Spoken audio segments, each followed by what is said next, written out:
Hello നമസ്കാരം. നമ്മുടെ മഴതോരും മുമ്പേയുടെ ഏറ്റവും പുതിയ എപ്പിസോഡിൻ്റെ വിശേഷങ്ങളാട്ടോ പറയാൻ പോകുന്നത്. വരാൻ പോകുന്ന ഒരു അടിപൊളി എപ്പിസോഡിൻ്റെ സ്റ്റോറിയാണ് പറയാൻ പോകുന്നത്. അപ്പോൾ എല്ലാവരും സ്റ്റോറി മുഴുവനായിട്ട് കേൾക്കാൻ സപ്പോർട്ട് ചെയ്യാട്ടോ.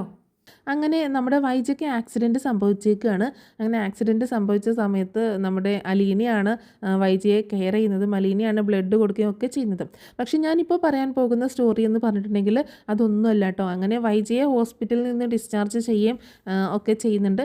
അതിനൊക്കെ ശേഷം അലീന കാരണമാണ് ഇങ്ങനെയൊക്കെ പ്രശ്നം സംഭവിച്ചത്. അപ്പോൾ അലീനയെ വീട്ടിൽ നിന്ന് പറഞ്ഞയക്കുക തന്നെ വേണം എന്നുള്ള ഒരു തീരുമാനമൊക്കെ എല്ലാവരും കൂടെ എടുക്കുന്നുണ്ട് കേട്ടോ. പക്ഷേ ബാലചന്ദ്രൻ ഒരിക്കലും അതിന് കൂട്ടാക്കുന്നില്ല.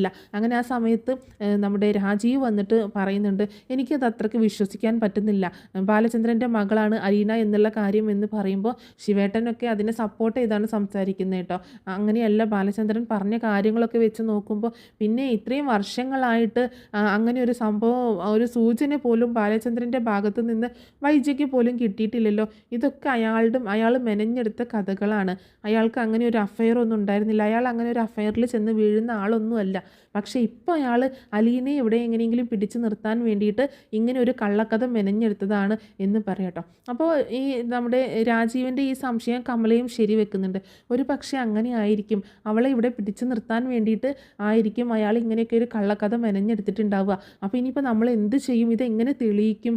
അലീന ബാലചന്ദ്രൻ്റെ മകളല്ല എന്നുള്ളത് എങ്ങനെ തെളിയിക്കും എന്ന് ചോദിക്കുകയാണ് കമല. അതിനാണോ വഴിയില്ലാത്തത്? ഒരു DNA ടെസ്റ്റ് നടത്തിയാൽ പോരെ? ഒരു DNA ടെസ്റ്റിലൂടെ എല്ലാ സത്യവും പുറത്ത് കൊണ്ടുവരാൻ പറ്റും. അയാളും അലീനയും തമ്മിലുള്ള ബന്ധമൊക്കെ പുറത്ത് കൊണ്ടുവരാൻ പറ്റും എന്ന് പറയാട്ടോ. എന്നാൽ നമുക്കൊരു കാര്യം ചെയ്യാം, എന്നാൽ DNA ടെസ്റ്റിന് കൊടുക്കാം. പക്ഷേ അത് കോടതി വഴിയേ കൊടുക്കാൻ പറ്റത്തുള്ളൂ, അല്ലാതെ ഒന്നും പറ്റത്തില്ല. അതിനാണ് നമ്മൾ കേസ് കൊടുക്കണം എന്ന് പറയുന്നത്. എന്നാൽ പിന്നെ വൈകിക്കേണ്ട, നമുക്ക് കേസ് തന്നെ കൊടുക്കാം എന്ന് പറയുന്നുണ്ട് ശിവേട്ടൻ. എന്നാൽ നമുക്ക് കേസ് കൊടുക്കാം. ഇപ്പോൾ വൈജയാണെങ്കിൽ ഏകദേശം റിക്കവറായി വരുന്നുണ്ടല്ലോ. ഇനി നമുക്ക് അധികം വൈകാതെ തന്നെ ഇതിനൊരു തീരുമാനമാക്കണം. ഇനിയിപ്പോൾ അവൾ അവിടെ വെച്ചുകൊണ്ടിരിക്കാൻ പറ്റത്തില്ല. അതുകൊണ്ട് എത്രയും പെട്ടെന്ന് കേസ് കൊടുത്ത് ഒരു DNA ഓർഡർ നമുക്ക് വാങ്ങിച്ചെടുക്കാം എന്ന് പറയാണ് രാജീവ് പറയുന്നുണ്ട്, അതിനൊക്കെ വേണ്ട പിടിപാടൊക്കെ എനിക്കുണ്ട്, അതൊക്കെ ഞാൻ ചെയ്തോളാം. ഓർഡർ കിട്ടിക്കഴിഞ്ഞാൽ പിന്നെ ബാലചന്ദ്രന് ഒരു എതിർപ്പും പറയാൻ പറ്റത്തില്ലല്ലോ എന്ന് പറയാട്ടോ. അപ്പോൾ അങ്ങനെ പറയുന്നുണ്ട്. അങ്ങനെ അതിനുശേഷം ഇവർ കോടതിയിൽ പോയിട്ട് DNA ടെസ്റ്റിനുള്ള ഓർഡർ സമ്പാദിക്കുകയാണ്. അങ്ങനെ ആ ഓർഡറുമായിട്ട് ബാലചന്ദ്രനെ പോയി കാണുന്നുണ്ട്. ബാലചന്ദ്രനോട് പറയുന്നുണ്ട്, നിങ്ങൾ പറഞ്ഞത് കൊണ്ട് പൂർണ്ണമായിട്ടും വിശ്വസിക്കാൻ പറ്റത്തില്ല എന്ന് രാജീവ് പറയട്ടോ. അതെന്താ വിശ്വസിക്കാൻ പറ്റാത്തത്? എന്താ അതിൽ കുഴപ്പമെന്ന് ചോദിക്കുമ്പോൾ, കുഴപ്പമൊന്നുമില്ല, നിങ്ങളുടെ സ്വഭാവശുദ്ധിയെ നന്നാക്കാൻ വേണ്ടിയിട്ടൊന്നുമില്ല, എന്നാലും ഞങ്ങൾക്കതൊരു ഉറപ്പ് കിട്ടണം. നിങ്ങൾ വെറുതെ പറയുന്നതാണോ എന്ന് എനിക്ക് സംശയമുണ്ട് എന്ന് പറയുമ്പോൾ ബാലചന്ദ്രനൊന്ന് പകച്ചു പോകുന്നുണ്ട് കേട്ടോ. പക്ഷെ അയാൾ അത് പുറത്തേക്ക് കാണിക്കുന്നില്ല. അങ്ങനെ ബാലചന്ദ്രനോട് പറയുന്നുണ്ട്, നമുക്കൊരു DNA ടെസ്റ്റ് നടത്തണം, അതിന് വേണ്ട ഓർഡർ സമ്പാദിച്ചിട്ടാണ് ഞങ്ങൾ വന്നിട്ടുള്ളത് എന്ന് പറയാട്ടോ. അപ്പോൾ ബാലചന്ദ്രൻ ആകെ ഒന്ന് പകച്ചു, ഇനിയിപ്പോൾ എന്ത് ചെയ്യും? അപ്പോൾ ശരി, എന്നാൽ നടത്തി കളയാം എന്ന് പറയുന്നുണ്ട്. അങ്ങനെ ബാലചന്ദ്രൻ ഇനിയിപ്പോൾ എങ്ങനെയെങ്കിലും ആ ഒരു DNA ടെസ്റ്റ് നടത്തണമെങ്കിൽ അതിന് DNA സാമ്പിളായിട്ട് അതിൻ്റെ സാധനങ്ങളൊക്കെ കൊടുക്കണ്ടോ, എന്തെങ്കിൽ ഹെയർ അങ്ങനെ എന്തെങ്കിലും. അങ്ങനെ അപ്പോൾ അതിന് വേണ്ട സംഭവങ്ങളൊക്കെ ചെയ്യാമെന്ന് പറയുന്നുണ്ട്. അങ്ങനെ DNA ടെസ്റ്റിനായിട്ട് നമ്മുടെ അലീനയുടെയും അതുപോലെ ബാലചന്ദ്രൻ്റെയും ഹെയറാണ് ഇവർ സാമ്പിളായിട്ട് എടുക്കാനായിട്ട് പറയണത് കേട്ടോ. അപ്പോൾ വൈജയെ ഏൽപ്പിക്കുന്നുണ്ട്, അവരുടെ രണ്ടുപേരുടെയും ഹെയറിൻ്റെ സാമ്പിൾ നീ എടുത്ത് തരണം. ബാലചന്ദ്രനോട് പറഞ്ഞിട്ടുണ്ട്, അയാൾ സഹകരിച്ചോളും എന്ന് പറയുമ്പോൾ ഞാനെങ്ങും പോവില്ല ബാലചന്ദ്രൻ്റെ അടുത്തേക്ക്, എനിക്ക് പറ്റത്തില്ല എന്ന് പറയാട്ടോ. അപ്പം ബാലചന്ദ്രനാണെങ്കിൽ ഒരു ഹാർട്ട് പേഷ്യൻ്റ് അല്ലേ, അപ്പോൾ ഇങ്ങനെയുള്ള കാര്യങ്ങൾക്കൊക്കെ ഹെയറൊന്നും അങ്ങനെ പറിച്ചെടുക്കണ്ട എന്നുള്ളൊരു തീരുമാനത്തിലെത്തുകയാണ്. അപ്പോൾ പറയുന്നുണ്ട്, എന്നാൽ വേണ്ട, അലീനയുടെയും ബബിതയുടെയും എടുക്കാൻ നമുക്ക്. ബബിതയും ബാലചന്ദ്രൻ്റെ മകളല്ലേ, അങ്ങനെയാണെങ്കിൽ DNA മാച്ച് ആവുമല്ലോ എന്ന് പറയുന്നുണ്ട് കേട്ടോ. അങ്ങനെ അലീനയുടെയും ബബിതയുടെയും ഹെയർ എടുത്തിട്ട് DNA സാമ്പിളായിട്ട് അയക്കുന്നുണ്ട്. അങ്ങനെ 2 ദിവസത്തിന് ശേഷം DNAയുടെ റിസൾട്ട് വരിക കേട്ടോ. ആ റിസൾട്ട് കണ്ടിട്ട് രാജീവും ശിവേട്ടനും വൈജിയും എല്ലാവരും ആകെ ഷോക്കായി പോവുകയാണ്. കാരണം ബബിതയുടെയും അലീനയുടെയും DNA സാമ്പിൾ മാച്ചായിരുന്നു കേട്ടോ. അപ്പം ഉറപ്പിക്കുകയാണ്, ബാലചന്ദ്രൻ്റെ മകൾ തന്നെയാണ് അലീന എന്നുള്ള കാര്യം ഉറപ്പിക്കുന്നുണ്ട്. വൈജയാണെങ്കിൽ കൂടുതൽ സങ്കടപ്പെട്ടു പോവുക കേട്ടോ. ഇനി ഞാൻ എന്തിനാണ് ജീവിച്ചിരിക്കുന്നത് എന്നൊക്കെ പറഞ്ഞ് സങ്കടപ്പെടുമ്പോൾ, അങ്ങനെ വിട്ടാൽ ശരിയാവത്തില്ലല്ലോ, ബാലചന്ദ്രൻ ഇത്രയും നാളും ഇങ്ങനെ നമ്മളെ പറ്റിക്കുകയായിരുന്നില്ലേ, ഇനി ഒന്നുകിൽ വൈജ ഡിവോഴ്സ് വാങ്ങിക്കണം, അല്ലെങ്കിൽ അവളെ ഇവിടെ നിന്ന് പറഞ്ഞയക്കണം എന്ന് പറയാട്ടോ. അങ്ങനെ ഒരു തീരുമാനത്തിൽ എത്തുകയാണ്. ഇവരെല്ലാവരും കൂടെ. പക്ഷേ ബാലചന്ദ്രൻ പറയുന്നുണ്ട് എന്തൊക്കെ സംഭവിച്ചാലും അലീനയെ ഞാൻ ഇവിടെ നിന്ന് എങ്ങോട്ടേക്കും പറഞ്ഞയക്കത്തില്ല എന്ന് തന്നെ പറയാട്ടോ. അപ്പോൾ ഇനിയിപ്പോൾ എന്ത് ചെയ്യും എന്നുള്ളൊരു കൺഫ്യൂഷനിലാണ് എല്ലാവരും. അങ്ങനെ അലീന ബാലചന്ദ്രൻ്റെ മകളാണ് എന്നുള്ളൊരു ധാരണയിൽ തന്നെ എത്തുകയാണ്. ആ സമയത്താണ് മനു അങ്ങോട്ടേക്ക് വരുന്നത് കേട്ടോ. മനു വരുന്ന സമയത്ത് എന്താ എല്ലാവരും കൂടി ഒരു ചർച്ച എന്ന് ചോദിക്കുമ്പോൾ DNA റിസൾട്ട് വന്നു എന്ന് പറയാട്ടോ. DNA റിസൾട്ടോ? എന്ത് DNA റിസൾട്ട്? അപ്പം നീ ഒന്നും അറിഞ്ഞില്ലേ മനു എന്ന് കമല ചോദിക്കുക കേട്ടോ. എന്താണ് കാര്യം, എന്താ പറയൂ? ബാലചന്ദ്രൻ അയാളുടെ മകളാണ് അലീന എന്ന് പറഞ്ഞത് വിശ്വാസം ഇത്തിരി കുറവുണ്ടായിരുന്നു. അപ്പോൾ അവരുടെ ഒരു DNA ടെസ്റ്റ് നടത്തി എന്ന് പറയാട്ടോ. അപ്പോൾ എന്നിട്ട് DNA ടെസ്റ്റ് നടത്തി അതിൽ അവർ സെയിമാണ്, മാച്ചാണ് എന്ന് പറയാം. അങ്കിളുടെയും അലീനയുടെയും ആണോ നടത്തിയത് എന്ന് ചോദിക്കുമ്പോൾ അല്ല, അലീനയുടെയും ബബിതയുടെയാണ് നടത്തിയത് എന്ന് പറയാട്ടോ. അത് പിന്നെ മാച്ച് ആവാതിരിക്കുമോ? സഹോദരങ്ങളാകുമ്പോൾ അങ്ങോട്ടും ഇങ്ങോട്ടും മാച്ച് ആയിരിക്കുമല്ലോ എന്ന് പറയാട്ടോ. മനു അങ്ങനെ പറയുന്നുണ്ട്. അപ്പോൾ ഇവരിനിപ്പോൾ എന്ത് ചെയ്യും എന്നുള്ളൊരു കൺഫ്യൂഷനിലാണ്. അപ്പോൾ മനു ചോദിക്കുന്നുണ്ട് ഇനി എന്താണ് നെക്സ്റ്റ് പരിപാടി എന്ന് ചോദിക്കുമ്പോൾ ഇനിയിപ്പോൾ എന്താ എന്ന് അവർക്കൊരു ഐഡിയ അല്ല കേട്ടോ. ഇനിയിപ്പോൾ എന്ത് ചെയ്യും, അലീനെ ഇറക്കി വിടാൻ പറ്റത്തില്ല എന്നൊക്കെയുള്ളൊരു വിഷമോ അതും ഇതൊക്കെ ഉണ്ട്. അപ്പോൾ മനു പറയുന്നുണ്ട് എന്തിനാണ് വെറുതെ വേണ്ടാത്ത പൊല്ലാപ്പൊക്കെ എടുത്ത് തലയിൽ വെക്കുന്നത്? അങ്കിൾ പറഞ്ഞു കഴിഞ്ഞു അങ്കിളുടെ മകളാണെന്ന്. അത് വെറുതെ പറഞ്ഞതല്ലാന്ന് ഇപ്പോൾ നിങ്ങൾക്ക് ബോധ്യമായില്ല ഈ DNA റിസൾട്ടിലൂടെ. ഇനിയിപ്പോൾ എന്തിനാണ് അലീനയുടെ പുറത്തേക്ക് നിങ്ങൾ കയറാൻ നിൽക്കുന്നത്? അവൾ എങ്ങനെയെങ്കിലും അവിടെ ജീവിച്ച് പൊക്കോട്ടെ, അങ്കിൾ അവളെ ഒരിക്കലും വിട്ട് കളയത്തില്ല, അത് എല്ലാവർക്കും മനസ്സിലായ കാര്യമല്ലേ എന്ന് ചോദിക്കുക കേട്ടോ മനു. അന്നേരം രാജീവ് പറയുന്നുണ്ട് അതെങ്ങനെ ശരിയാകും മനു, നീ എന്തറിഞ്ഞിട്ട് ഈ പറയണത്? വൈജിയും മക്കളും അപ്പോൾ എന്ത് ചെയ്യണം? അവൾ അവിടെ താമസിക്കുമ്പോൾ വൈജിക്കും മക്കൾക്കും ഒരു സ്വസ്ഥതയും സമാധാനം ഉണ്ടോ? അതില്ലല്ലോ. അപ്പോൾ അതിന് വേണ്ടിയിട്ട് നമ്മൾ വൈജയുടെ കൂടെ നിൽക്കുകയല്ലേ വേണ്ടത് എന്ന് ചോദിക്കുമ്പോൾ ശരിയാണ്, വൈജയൻ്റെ കൂടെ നിൽക്കുക തന്നെയാണ് വേണ്ടത്.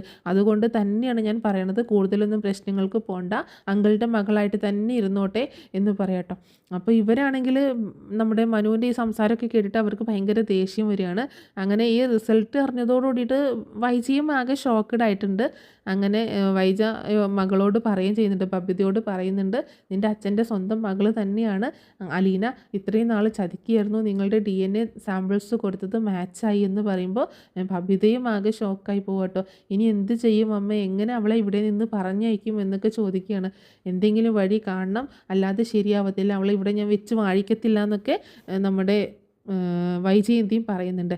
അങ്ങനെ എന്താണെങ്കിലും അലീന ബാലചന്ദ്രൻ്റെ മകളാണ് എന്നുള്ള ഒരു വിശ്വാസം കൂടുതൽ ഊട്ടി ഉറപ്പിച്ചേക്കാണ് ഇവിടെ എല്ലാവരും കൂടി കിട്ടിയത്. കാരണം ബബിതയുടെയും അലീനയുടെയും ആണ് DNA സാമ്പിൾ പരിശോധിച്ചത്, ബാലചന്ദ്രൻ്റെ അല്ല. പക്ഷേ അലീനയുടെയും ബബിതയുടെയും പരിശോധിക്കുമ്പോൾ അതിൽ ബബിത എന്ന് പറഞ്ഞിട്ടുണ്ടെങ്കിൽ കൂടുതലും വൈജയന്തിൻ്റെ ഫാമിലിയുമായിട്ടുള്ളൊരു റിലേഷനാണ്, ജീൻ റിലേഷനാണുള്ളത്.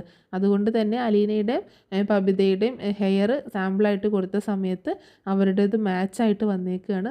അപ്പോൾ അവർ ഉറപ്പിക്കുന്നുണ്ട് അലീന ബാലചന്ദ്രൻ്റെ മകളാണ് എന്നുള്ള തീരുമാനത്തിൽ ഉറപ്പിക്കുകയാണ്.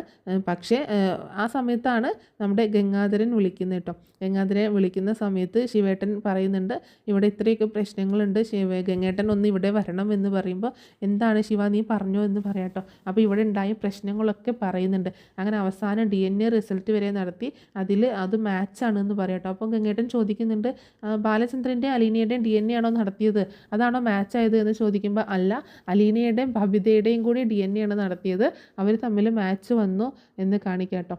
എടാ നിങ്ങൾ എന്തൊക്കെയാണ് അവിടെ കാണിച്ചു കൂട്ടുന്നത്, നിങ്ങൾ ചെയ്യുന്നതിനൊക്കെ പിന്നീട് മറുപടി പറയേണ്ടി വരും കേട്ടോ.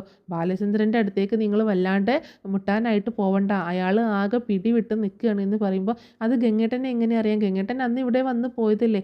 ഞാൻ അവിടെ വന്ന് പോയതാണ്, പക്ഷേ അതിന് മുന്നേയൊക്കെ കുറച്ച് കാര്യങ്ങൾ നടന്നിട്ടുണ്ട്, അതൊന്നും ഇപ്പോൾ ഫോണിലൂടെ പറയാൻ പറ്റത്തില്ല.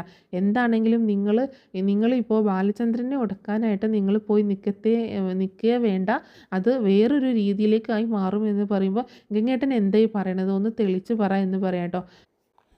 ഞാൻ പറയാം, നീ ഒന്ന് ക്ഷമയോടെ കേൾക്ക്. ഒരു കാര്യം ചെയ്യ്, DNA റിസൾട്ടും കൊണ്ടിട്ട് നിങ്ങൾ ബാലചന്ദ്രൻ്റെ മുന്നിലേക്ക് പോവാതിരിക്കുന്നതാണ് നല്ലത് എന്ന് പറയണം. ഇനി ബാലചന്ദ്രനുമായിട്ട് വലിയ പ്രശ്നങ്ങൾക്കൊന്നും പോവണ്ട, ഞാൻ പറയുന്നത് ക്ഷമയോട് കൂടിയിട്ട് കേൾക്കണം. ബാലചന്ദ്രൻ്റെ മകളല്ല അലീന എന്ന് പറയണം. ഗംഗേട്ടൻ എന്തായി പറയണത്? ഈ DNA ഞങ്ങളുടെ കയ്യിലിരിക്കില്ലേ, അലീന ബാലചന്ദ്രൻ്റെ തന്നെ മകളാണ് എന്ന് പറയുമ്പോൾ എനിക്ക് ഇത്രയും നാളും സംശയമാണ് ഉണ്ടായിരുന്നത്. എന്താണെങ്കിലും ഇപ്പോൾ അതൊരു തീരുമാനത്തിലെത്തി, നിങ്ങൾ എന്തായാലും DNA നടത്തിയത് നന്നായി. എനിക്ക് എനിക്കതിൻ്റെ സത്യാവസ്ഥ അറിയാനായിട്ട് സാധിച്ചു എന്ന് പറയട്ടോ. എന്താ ഗംഗേട്ടൻ കാര്യം തെളിച്ച് പറ എന്ന് പറയുന്നുണ്ട്. അന്നേരം ഗംഗേട്ടൻ പറയുന്നുണ്ട്, ആ DNA ബബിതയുമായിട്ടല്ലേ നടത്തിയത്, അതുകൊണ്ടാണ് ആ DNA മാച്ച് ആയത്. ഒരിക്കലും ബാലചന്ദ്രനുമായിട്ട് നടത്തുമായിരുന്നെങ്കിൽ ഒരിക്കലും അത് മാച്ച് ആവത്തില്ലായിരുന്നു എന്ന് പറയണം. അതെന്താ ഗംഗേട്ട അങ്ങനെ, ബാലചന്ദ്രൻ്റെ മകള് തന്നെയല്ലേ അലീന, അപ്പോൾ ആ ഒരു മാച്ചിങ് വന്നില്ലേ? അതെ, അലീന ബാലചന്ദ്രൻ്റെ മകളാണ്, അലീനയല്ല ബബിത ബാലചന്ദ്രൻ്റെ മകളാണ്, അലീന ബാലചന്ദ്രൻ്റെ മകളാണോ എന്നുള്ള സംശയമല്ലേ നമുക്ക് ഉണ്ടായിരുന്നത്, അത് മാറ്റാനല്ലേ നമ്മളിങ്ങനെ ചെയ്തത് എന്ന് പറയുമ്പോൾ നിങ്ങൾക്ക് സംശയമല്ലേ? എന്നാൽ എനിക്ക് സംശയമല്ല, ഒട്ടും സംശയമല്ല, എനിക്ക് ഉറപ്പാണ് അലീന ബബിതയുടെ സഹോദരി തന്നെയാണ് എന്ന് പറയാട്ടോ. പക്ഷേ ബാലചന്ദ്രൻ്റെ മകളല്ല എന്നും കൂടി പറയുന്നുണ്ട്. ഗംഗേട്ടൻ എന്തൊക്കെ വട്ടാണ് ഈ പറയുന്നത് എന്ന് ചോദിക്കുമ്പോൾ, ഞാൻ വട്ട് പറയുന്നതല്ല, അലീന ബബിതയുടെ മൂത്ത സഹോദരിയാണ്, അത് ബാലചന്ദ്രൻ്റെ മകളല്ല, മറിച്ച് നമ്മുടെ വൈജയുടെ മകളാണ് എന്ന് പറയട്ടോ. ഗംഗേട്ടൻ എന്താ ഈ പറയണത്? അതെ, ഞാൻ പറയുന്നതാണ് സത്യം. അലീന വൈജയന്തി 22.5 വർഷങ്ങൾക്ക് മുൻപ് പ്രസവിച്ച് കളഞ്ഞ ആ ഓർഫനേജിൽ കൊണ്ടാക്കിയില്ലേ, ആ മകളാണ് അലീന എന്ന് പറയണം. അപ്പോൾ ഇത് കേട്ടിട്ട് ഇവരെല്ലാവരും കൂടെ ആകെ ഞെട്ടിത്തരിച്ച് നിൽക്കുകയാണ്. ഇവർക്ക് പറയാൻ വോയിസില്ല കേട്ടോ. ഗംഗേട്ടാ അത് എന്താ സംഭവം എങ്ങനെയാണെന്ന് ചോദിക്കുമ്പോൾ, ആ കുഞ്ഞ് മരിച്ചു പോയതല്ലേ എന്നൊക്കെ ശിവേട്ടൻ ചോദിക്കുന്നുണ്ട് കേട്ടോ. ആ സമയത്ത് കമല അവിടെ ഉണ്ടായിരുന്നില്ല, കാരണം കമല ഇതും കൂടി കേൾക്കുകയാണെങ്കിലും മൊത്തം കൊട്ടിഘോഷിക്കും. അപ്പോൾ ശിവേട്ടൻ പുറത്തേക്ക് ഇറങ്ങിയിട്ടുണ്ടായിരുന്നു. നമ്മുടെ ഗംഗേട്ടൻ ഇങ്ങനത്തെ കാര്യങ്ങൾ പറയാൻ തുടങ്ങിയപ്പോൾ ഗംഗേട്ടൻ പറയുന്നുണ്ട്, കൂടുതലൊന്നും നീ ഇപ്പോൾ ചോദിക്കേണ്ട, എന്താണെങ്കിലും അലീനയുടെ ആ കേസിനെ പറ്റിയിട്ട് നിങ്ങൾ ഇനി സംസാരിക്കാനായിട്ട് പോവണ്ട, അതുകൊണ്ട് ഇനി അതിൻ്റെ കാര്യങ്ങളിലേക്ക് പോകേണ്ട. കാരണം ബാലചന്ദ്രൻ അലീനയെ ഒരിക്കലും പറഞ്ഞയക്കത്തില്ല, അയാൾ സ്വന്തം മകളായിട്ട് അംഗീകരിച്ച് അവിടെ വളർത്തുന്ന ആ പെൺകുട്ടി അയാൾക്കുമായിട്ട് യാതൊരു ബന്ധവുമില്ല, മറിച്ച് വൈജയുമായിട്ട് ബന്ധമുണ്ട്, വൈജയുടെ സ്വന്തം മകളാണ് അവൾ എന്ന് പറയണം. ഇത് കേട്ടിട്ട് ശിവേട്ടനും രാജീവൊക്കെ ആകെ ഞെട്ടിത്തരിച്ച് നിൽക്കുകയാണ്. ഇനിയിപ്പോൾ എന്താ ചെയ്യേണ്ടതെന്നുള്ള ഇത് മനസ്സിലാവാത്ത രീതിയിൽ നിൽക്കുകയാണ്. അങ്ങനെ എന്താണെങ്കിലും ഇപ്പോൾ അവർ കൂടി തിരിച്ചറിഞ്ഞേക്കാണ് അലീന നമ്മുടെ വൈജയന്തിയുടെ മകളാണ് എന്നുള്ള സത്യം തിരിച്ചറിയുന്നുണ്ട് കേട്ടോ. അപ്പോൾ ഇത്രയേ ഉള്ളൂ ഇന്നത്തെ സ്റ്റോറി. ഈ സ്റ്റോറി എല്ലാവർക്കും ഇഷ്ടമായിട്ടുണ്ടാവും എന്ന് വിചാരിക്കുകയാണ്. ഇഷ്ടമായിട്ടുണ്ടെങ്കിൽ ഒന്ന് സപ്പോർട്ട് ചെയ്യാൻ മറക്കരുത് കേട്ടോ. നമ്മുടെ ചാനലൊന്ന് സബ്സ്ക്രൈബ് ചെയ്യുക, അതുപോലെ വീഡിയോ ഒന്ന് ലൈക്ക് ചെയ്യാനും ഹൈപ്പ് ചെയ്യാനും മറക്കരുത്. നെക്സ്റ്റ് ഒരു അടിപൊളി എപ്പിസോഡായിട്ട് വരാം.